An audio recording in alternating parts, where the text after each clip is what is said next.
Welcome to a special edition here in the afternoon of Litter Media Live. Look at this guy. I think a lot of folks know who he is. Talking with Brandon Smith today from the Scioto Society.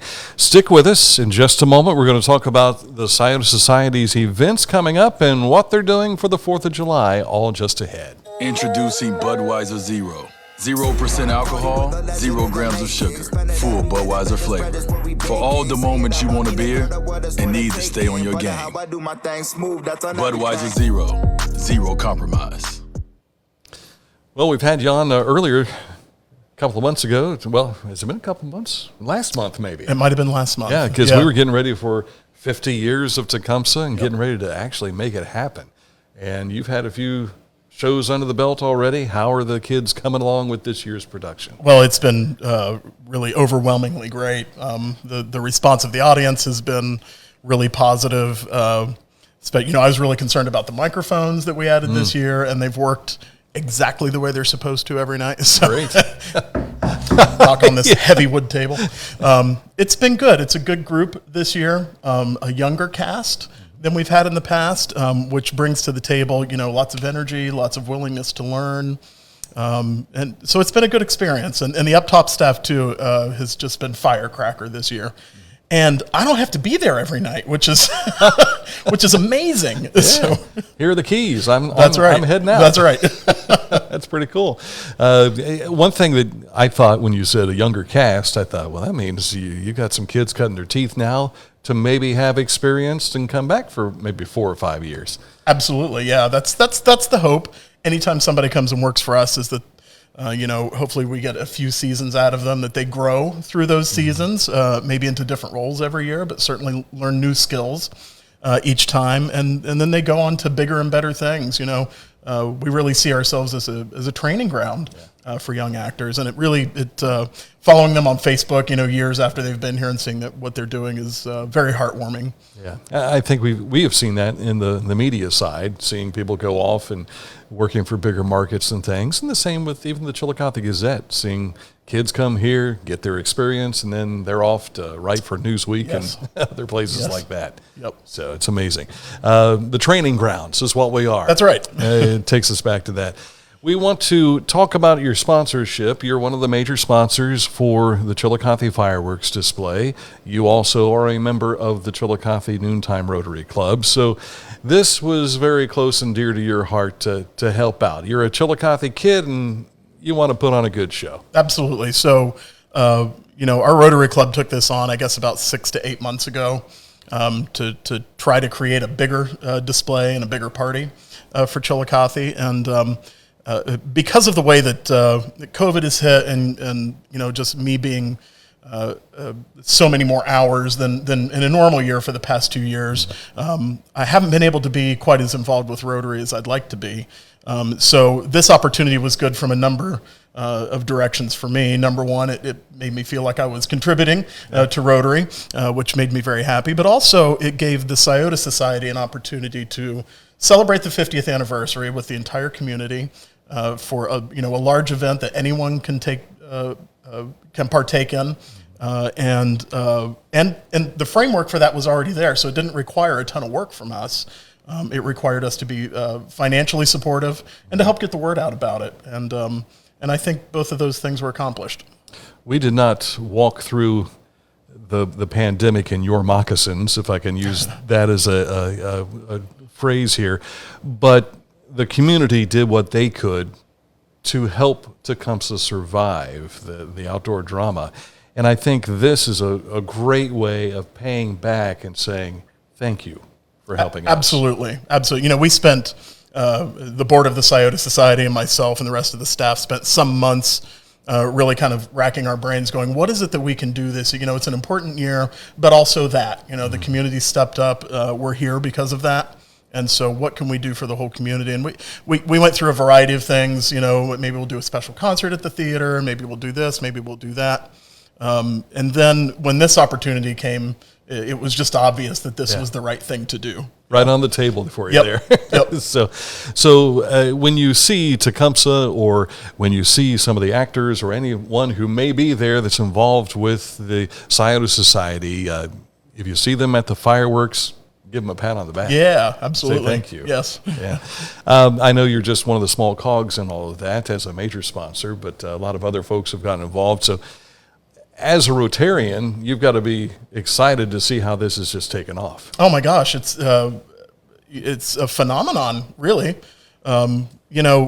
You're lucky when you're involved in a group like Rotary if you get one or two projects through the entire time that you're there that really catch fire like that. And we've kind of had two in the past few years. And so, Rotary International and around the country has really struggled like many other organizations like that over the past 10 to 20 years.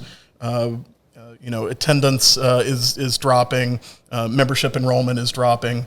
But the core of what those groups do, I think, is still important in the sense of what a community is. And so when you find the right thing and that screw fits in there just perfectly, it's a very rewarding feeling for that to happen. Yeah, you're doing the right thing. Yeah. At that point in time. And Dave Strickland, he had the unfortunate position of coming into the Rotary presidency in the middle of the pandemic, and so in a sense he lost a year, and then stuck around for another year to help that transition. And as we figured out, should we be meeting in person or not? Should we be doing these events or not? And so he stayed on for another year, which anyone who has ever been a Rotary president will tell you is not the first thing you want to do, right? You do your year, you're happy, you turn it over. Yeah. So he stuck around and managed to pull this together. And I'm proud of the club. I'm proud of Dave, and I'm proud of the community. It's going to be a lovely day on the 4th. Well, I will say this for Dave, like a good neighbor. That's right. He's there. That's right. He's there. You've got now. Let's go beyond July 4th. You've got Military Appreciation Day coming up tomorrow, so that's not really beyond July 4th, but topic-wise, you've got Military Appreciation Night. This is something you've done for several years. It is appreciated as much as I think the veterans appreciate it too. Yeah, it's a great event. I mean, this is another one of those things where it didn't require us to create anything new. Tecumseh is already there; it's already playing, so I think 5 or 6 years ago, when we first started doing this, it started off small. Then we partnered with the VA hospital here in town, and it grew a little bit from there. And then we kind of got hooked up with a national organization called VetTix, which if you're a veteran and you don't know VetTix, go online and register for it. They are a clearinghouse for free tickets for events, sporting events, concerts, all sorts of things. High state football tickets sometimes, basketball. Right? Yeah, what a great organization. Yeah. And so we partner with them on this event and a couple others throughout the year. But they'll send us 200 to 300 people just from VetTix. And then the VA sends us people, and then you can also call and just get your tickets. But, we give the tickets away for free for current military or for veterans. And then our alumni association comes in and cooks dinner for them for free. Great. It's such a cool event, and it's just one of those heartwarming things at the end of the night to hear that applause, because that they're applauding for the show that they've just seen and the work that was done on the stage, but also just in appreciation for having done it for them. So do the Alumni Association, when they're involved, they wear name tags and say like Tecumseh Peace 1987 or anything like that? They don't, but they should absolutely do that. Yes. Yes. Yeah. I think that'd be pretty cool. Yes. Yeah, give a chance to engage with people who have been in the play before. That's right. And know who they are. You've got Bluegrass coming back, and this year's big... Introducing Budweiser. Wait a second. Sorry. There we go. Push the wrong button. Steep Canyon Rangers, they are your headliner for this year's event. Yep. So they were signed on to be here 2 summers ago, again, when everything got canceled for COVID. So we were very fortunate that we were able to find a date for them because they've been growing in popularity in those 2 years. They tour much of the year with Steve Martin, who you may or may not know is a banjo virtuoso. Wild and crazy guy. He is a wild and crazy guy, yes. And so they put a couple albums out together. They won a Grammy together with him. Yeah. And so we're very pleased to have them. Jerry Salley will be back on this bill. There's the video. Always pleased to have Jerry. He's just the nicest guy in the world, Dan. He hasn't changed. He's who he was before he left. Yes. Yeah. So I love having Jerry come in. And I remember, when I was in Cavalites at CHS, Jerry came and performed with us a couple times, and I just thought that was the coolest thing in the world that we had a famous songwriter come and perform with us. So I always get a kick out of seeing Jerry and working with Jerry. And this is a file footage from an interview we did with him last year. I like the lizards in the background. That's down in Florida. He was down with his, I think it was his mother-in-law. He was waiting to take off to go to dinner or something. And we did this interview beforehand. And as you can tell, he was moving his laptop on his lap. That's right. We were talking. You've got more bands who will be involved in that day, too. Yeah, a young kid named Logan Halstead from just across the river in West Virginia. He kind of had a video going around back in January and February that kind of caught fire, and I saw it. I was like, wow, this kid is really good. I was afraid that he would have gotten too big by the time I got around to calling, but we caught him just in time. But he's doing a lot of festivals this year. And is doing quite well. And then Buffalo Wobbs and the Price Hill Hustle. So these guys are from Cincinnati.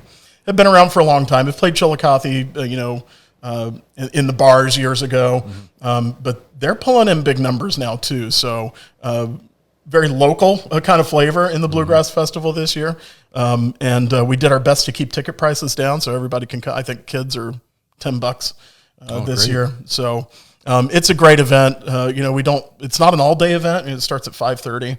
It goes pretty late into the evening. There's a lot of music, but it's a lovely event that you can come out to with your whole family and have a really nice evening. I have one person to thank for my enjoyment of bluegrass, and that's Bob Ramey. My dad dragged me to Renfro Valley and everything, and I got to go to bluegrass. When Dad passed away, I got in our church. We had a bluegrass band, and it just clicked, and I enjoy it now. Who were your dad's big favorites? Oh, well, I had a chance to meet Roy Acuff. No kidding. Yeah, we were down at Opryland, and this is about the time Jerry Salley was actually heading down there, I think. Yeah.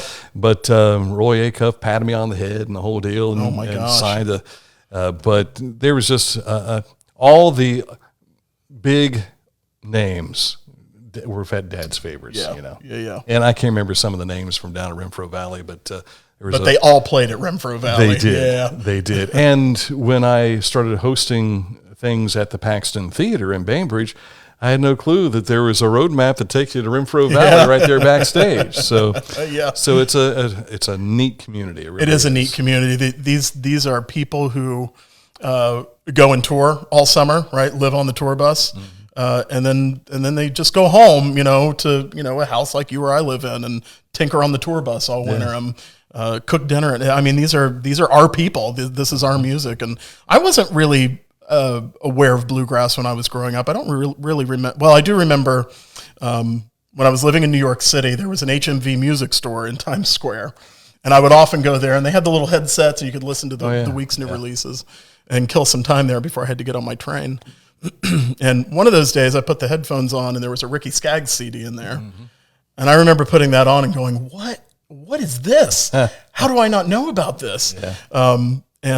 So it's been, I've gotten to present bluegrass in 3 states now. And I love doing it here in Chillicothe. And it's just been wonderful getting to know these people because they remember you when they come back. Oh yeah, because they're down to earth people. They are. They send you Christmas cards, and it's just a wonderful community of people. And I'm pleased that Chillicothe is in that tour map now.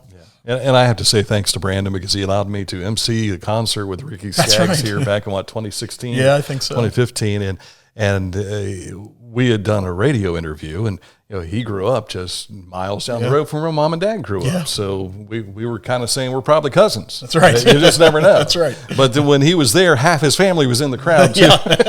So I think we're all kind of related in that respect. Yep. So Shakespeare returns as well, and that'll be the week afterwards. So April 7th, you go from bluegrass to the theater. That's right. On the 14th. Well, actually, we just changed the date this morning. Oh, did you? We did. So wait a minute. No, that's right. It is the 14th. Okay, it was originally scheduled on the 21st. I was going to have to change things up here. Yes, thank you for confusing me, Dan. That's one of the key things I can do is confuse people. That's right.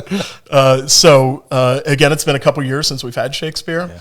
Yeah. Brent Gibbs, who was our director for Tecumseh, will be directing our Shakespeare this year for the first time on the mountain for him. And he's down to, I think, 6 Shakespeare plays that he has not directed in his career. So this is one of the 6, which I hope means that we've got him for at least 5 more years, right? But The Merry Wives of Windsor, it's a comedy.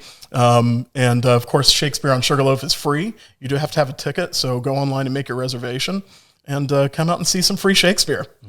You know, one thing we haven't talked about, you have Movies on the Mountains again? Yes. And it starts in July. It starts in July here in 2 weeks, I think. Okay. We're doing all horror movies this year. Oh, boy. So we put a little theme to it. And this grew out of last year when we first started setting the movie screen up. We would set it up on Saturday nights prior to the Sunday show and then show a movie to the cast just for fun. And we did Friday the 13th one Saturday night. And it was just so much fun sitting in the woods watching a horror movie that was set in the woods. Every little twig crack behind you made you turn around. With a pond right there, and who knows who's going to come up out of there. Yes. Yeah, I can see that. And so we went, oh my gosh, we should be doing horror movies. And the other thing that kind of led to that was we tried kids' movies last year, and what we learned was you have to start the movies late in order to see the screen. Kids get cranky after 10. Yes, yes. So it's really hard to, for parents to be able to bring kids to a movie that's not over till 11 or sometimes 12. Yeah. So horror movies it is. I think it's going to be great fun. And there's 4 of them this year. Okay. I'm not going to ask you the titles. I want you to... Cabin in the Woods. Oh, here we go. Right? Friday the 13th. Yeah. Creep Show. Oh, you stumped me. And the one that eludes him. Me. I failed to look it up, so I apologize. Here's your show prep, folks. Go to their website at tecumsehdrama.com and you will be able to see all of that. Plus, get tickets while you're there. Yep. So, and tickets not only for Tecumseh, but also for the bluegrass shows and for the all the other stuff. Yeah, I started to say Wuthering Heights, the wives of Windsor, merry wives. They are merry wives of Windsor. Very merry. So. Yes. Anything that we have missed you wanted to? No, but I will give you a little hint. We're going to announce our Halloween show next week. So hopefully we'll get back in here and talk about that a little bit. But I'm super excited about it. But I can't tell you today yet. Not yet. I got a feeling he'll probably tease some of that during the horror movies. Yeah. So that's very good. Always good to see you. Thanks. It's good to see you. Thanks, Dan. It is Tecumseh. Go out and see the show tonight. And don't forget they're participating with the fireworks display coming up on July 4th here in Chillicothe. For Brandon Smith, I'm Dan Ramey. Thanks for watching Litter Media Live.